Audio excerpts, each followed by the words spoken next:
Hey everyone, and welcome to a brand new Crusader Kings 2 series on my channel. Now this very much looks like Crusader Kings 2, the vanilla game, but I'm actually using a mod called Crusader Kings 2 Plus or CK2 Plus. And basically this is not a total overhaul mod like we're used to from the Game of Thrones mod, but instead it's a mod that simply improves the base game features and expands upon them. And the reason I picked this mod is because this is going to be the start of my second mega or grand campaign, so to speak. However, it's going to be a little bit different from my Byzantium campaign. For those of you interested, by the way, I'll leave a comment explaining what's currently going on with that series in the comment section. But this series is going to be different because I will only play in CK2 and EU4. There's not going to be Victoria 2, Hazavine 4, etc. part. I just want to quickly mention that here. And the CK2 Plus mod obviously makes the base experience better, while still allowing for conversion through the EU4 or CK2 to EU4 converter. But that's just one thing I wanted to say. Now, if you, if you've seen the thumbnail and the title, you already know that this is supposed to be a Karling restoration series. I've started in the year 1084, and basically this is the time where the last landed Karling exists, Countess Adele or Adelaide of Vermandois. And I gotta say something right now, I'm terribly sorry for my pronunciation. I mean, obviously I will always have my German accent, but when you try to pronounce French names and words in English with a German accent, it's bound to be terrible. And I had Latin in school. This is my excuse. I do not speak French, and it will be horrible through the entirety of this series. I hope you guys can bear with me. If not, that is very sad. I just definitely wanted to mention that here. So, we're starting off as the Countess of Vermandois? Vermandois? I don't know. That county anyways, which is actually in the north of France. But actually, I just zoomed in. I actually zoomed out for a reason, because I wanted to quickly mention one thing. That is one of the, I guess, big features of this mod. You can turn off India, which I have done, because there's no point in having India around. There is still the possibility for the Mongols to attack, which is nice, but we do not have India in the game, so that should actually make the game run a little bit more stable. Yeah, anyways, other than that, we will figure out the various mechanics and new features of this mod over the course of the series. Now, as I said, this is going to be a Karling restoration series of some sort, because we're actually playing as the historically last Karling, and we're playing as the last landed Karling, but we are not necessarily last member of our family just yet. We still have a few members. In fact, I actually have them all marked as special interest. Now, obviously, we've got our own character. We'll talk about that a little bit later. Then we have got our brother, who we are also going to talk about a little bit later, Lord Eudes the Mad, or the Insane, as he is also known. Then we have got our kinswoman Adelaide. She is yeah, she's just there.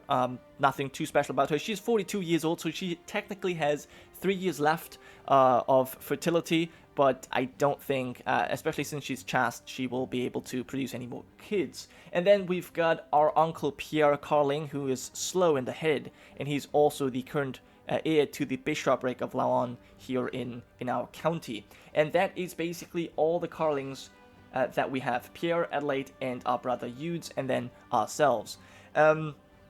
Now, my father, I think we're going to have to explain our background story with starting with our father. Now, our father was the Count Howard of Vermandois, and basically he decided that, he would disinherit my brother from the succession because he is... well, he's a madman. He turned mad. We'll explain why he turned mad in a second. But for now, all you need to know is that he was disinherited because he was just crazy. So this is how we came to inherit. Unfortunately, and this is where the big challenge lies, is that we are married regularly to this man, Hugh the Vermandois. Oh my god. And we already have 3 children that are obviously not of our dynasty.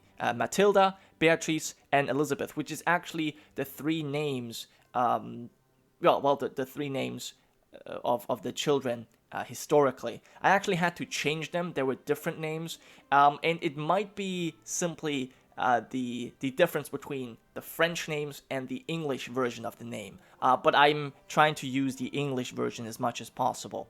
But yeah, I just wanted to point that out. So yeah, basically, our father has replaced our brother as the heir, and so it came, it came that we essentially inherited the county. But there's a little bit more to it, and we'll talk about this. We'll talk about our story by exploring 3 custom characters that have been created by my supporters on Patreon.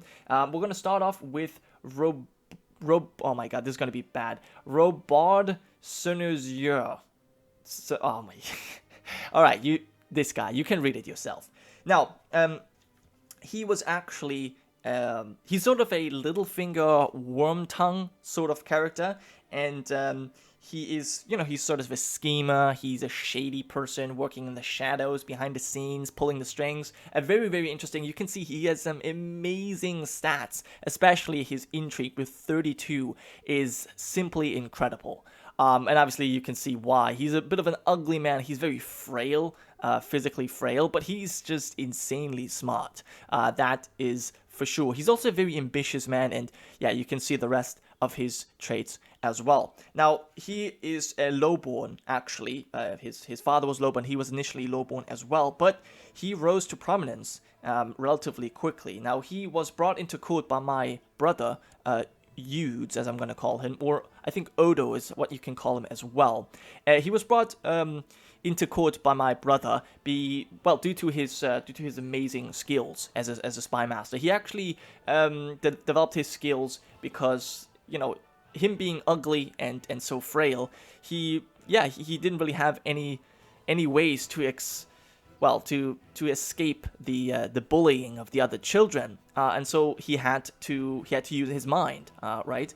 And so he became sort of a schemer, as I said, and he used blackmail and bribery to get what he wants, and that was perhaps even why he was hired by my brother. Now, soon after he joined the court, he started to whisper things into my brother's ears, which essentially caused him to become insane. So basically, this is the story of Wormtongue in the Lord of the Rings, and I think that fits quite well. So basically, he installed our brother as sort of a puppet, right? Our brother was technically disinherited, but Robard found a way to...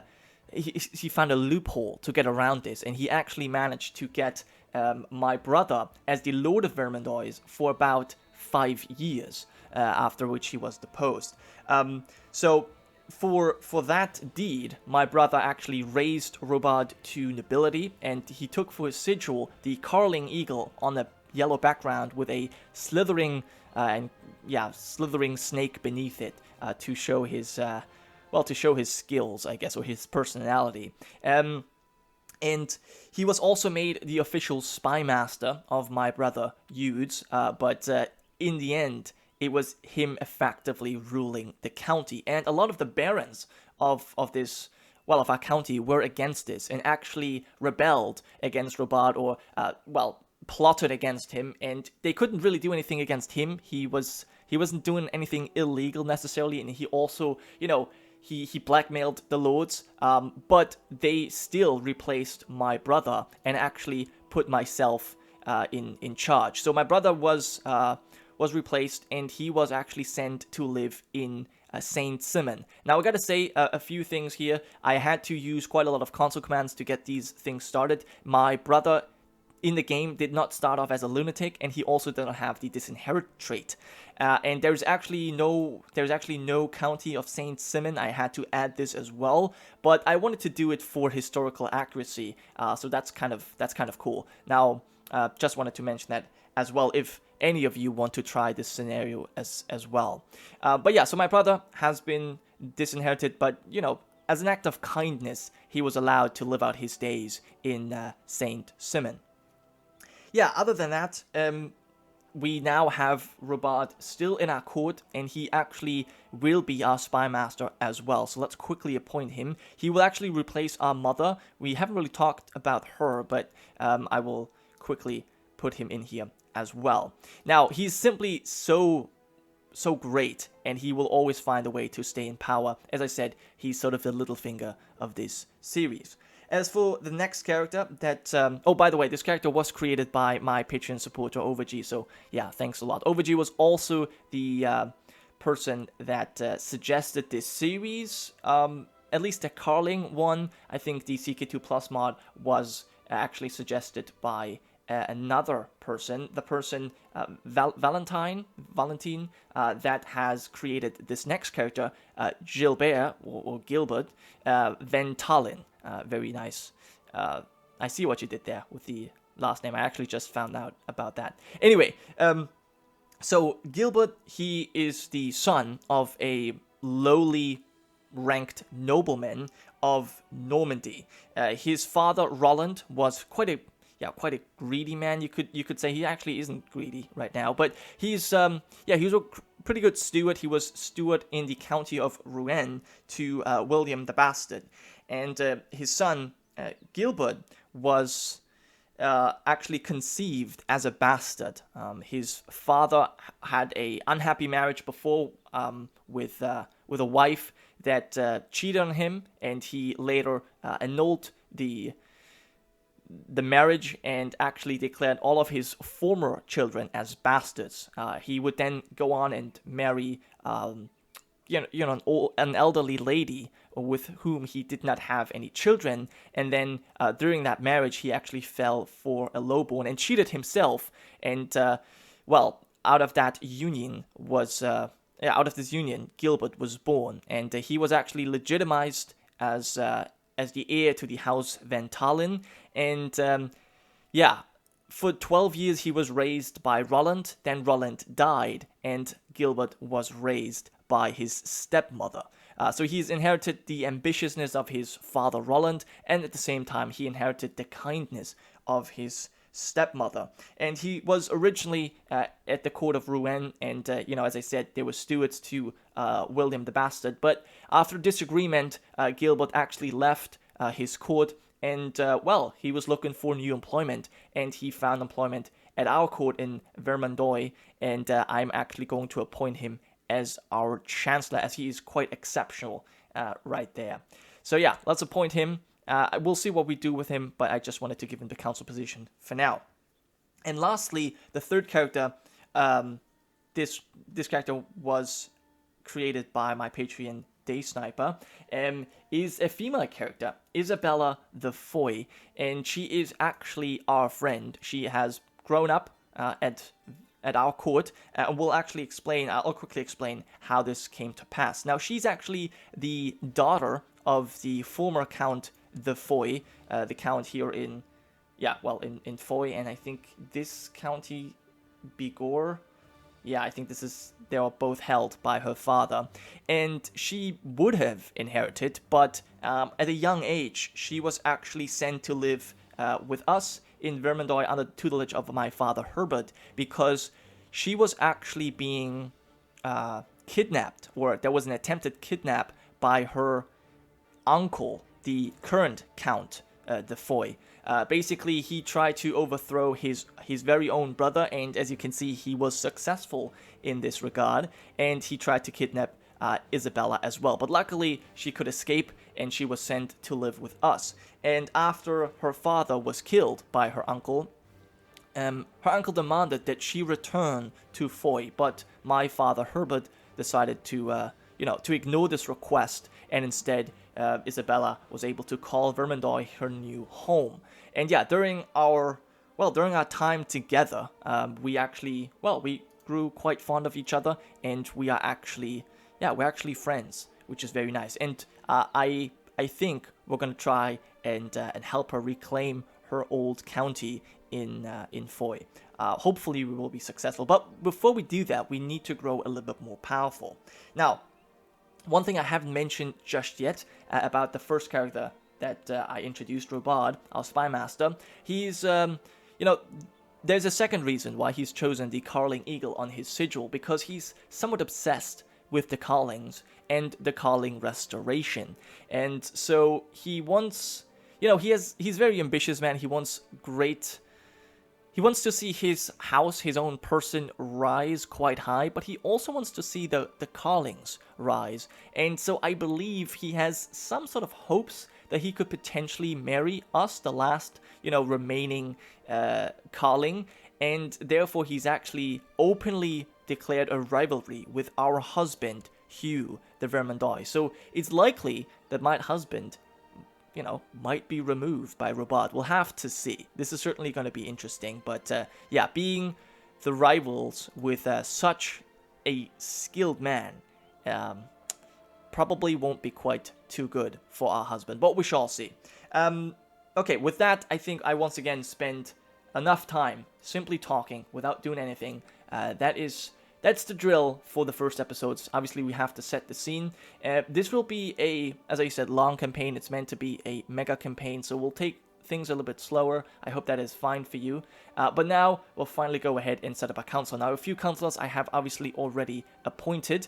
So, Gilbert, I probably want you to performing statecraft. Now, I could also go ahead and fabricate claims. One thing I definitely need to do before we go ahead, my mother, I need to talk about my mother. Now, she actually has weak claims on the county of Dreux, which is over there. She also has weak claims on the county of Vexin, which is over here, and then Amiens. So there is a duchy that could be formed, Valois, and we basically only need one more county, either Vexin, but that's currently held by the king, or Amiens, which is probably going to be the easiest. So we could fabricate a claim on it, but I think we won't do that. Instead, what I will do is I'm going to improve relations with the king, because the king might give us the duchy. That's very possible. And so we'll see if we improve enough relations. I mean, he already likes us quite a bit. After all, we are married to his brother, so it's very likely he will make us the Duchess of Valois. We'll have to see. Anyway, now let's go ahead and choose a focus. Now, we are quite a greedy person, which seems to be a hard-coded trait, because I've loaded in various times, and we always had the greedy, the honest, and the arbitrary trait. So that seems to be the actual personality of the historical Countess. So with that, as an honest person, we are not going to go for seduction or scheming. War doesn't really fit us. I don't think, scholarship or theology is necessarily good. Family, carousing, maybe, but I think the one thing that fits the most is business, because we're greedy. But I also think, it's always good to start off with a little bit of money, especially as a small countess. So we'll go for that. We also need to pick an ambition, and falling in love would be good. Now, there's obviously quite a few more ambitions now than in vanilla. So we could amass wealth. I think that would make sense. We gain extra stewardship, 250 gold. That would actually kind of fit as well. Reigning in peace for 10 years, known of virtue. See spouse become counselor. Gaining an honorary title. Win a war. Gaining a duchy. That wouldn't be too bad. But you know what? I think we're going to go ahead and amass wealth. I think that's going to be our most important goal right now. Okay, other than that, we need to set up a few more councillors. I think we do not have a great marshal. Yeah, we need a better marshal. Jack, you will be our marshal as steward. I will appoint Clotaire as spy master. Already have. In fact, I'm going to have you collect taxes, and I will have you train the troops. Very nice. Yeah, you can go ahead and scheme. Then I've got my uncle as court chaplain. That seems about right. Now, I definitely want him to maybe just research some technology. Actually, you know what? I probably want him to improve relations with the Pope. There's, that might actually be a good idea, since we want to divorce our husband, just because we don't want to die out, right? We want the Karlings to continue the rule here, so we need a different husband, and I don't want to kill him, so we need to divorce him. That's the only way we can do it. Okay, anything else that I need to set up? I need a designated regent. I think as designated regent, I am going to appoint my good friend, Isabella. I think she's the best, and a court educator. Has a task of providing education and advice. I think that would be... Well, we do need a court physician, so I think I'm going to call for a court physician first, and then we'll see what happens. We can also plan a summer fair, go on a grand hunt, taking a loan as well. Ah, interesting. Okay, well, we'll not do that right now, but for now, we'll just record it. recruit a court physician, and then we'll see what kind of titles we are able to give out. Now, I think as cupbearer, I will probably appoint you as High Almoner. I will appoint Isabella as Seneschal. I'll probably have, Pierre Karling as champion. Master of Hunt. Don't think we have any hunters.